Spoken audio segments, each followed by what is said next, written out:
My story probably starts in high school. I had no relationship with Jesus, and I didn't know what it meant to follow him.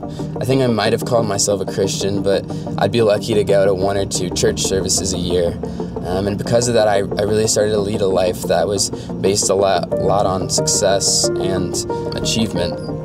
Athletically, I was being recruited to play lacrosse by a few small colleges. Academically, I was a straight-A student, and socially, I partied on the weekends. I think people would be surprised to find out that the same person who was thriving on the outside was really just crumbling on the inside. I was lonely and I was angry, and it all kind of came to a T when one day my parents found pages I'd written where I pretty much told the world goodbye. I was just going through the motions of life, and I was really just at my lowest point.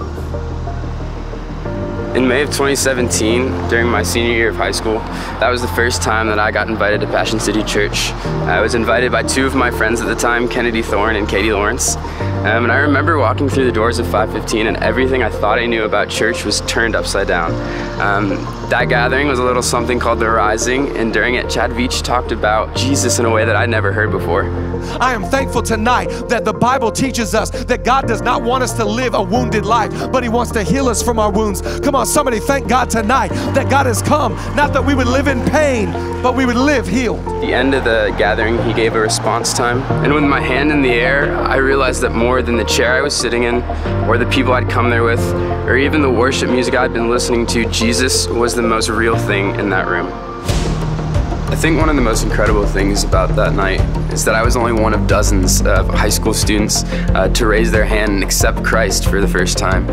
So the ripple effects from that night alone are still being felt across the kingdom of heaven. And even though I don't know the extent to which they are impacting things now, what I do know is that in order to have ripples, someone has to throw a pebble in faith, trusting that in God's hands, he'll do immeasurably more. So after I met Jesus, I screwed a light bulb into the top right corner of the Jesus is Life wall in the U. And I just remember walking down the ladder and feeling peace and joy like I never had before. So the first time I came to Passion City Church, my forever was changed. And to everyone who made that possible, thank you. I think that's super important to remember when I look at the Jesus is Life wall. It's not just lives saved, it's forevers promised.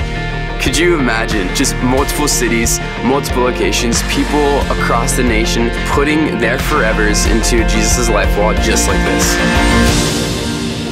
Because I know Jesus, I know why I'm here.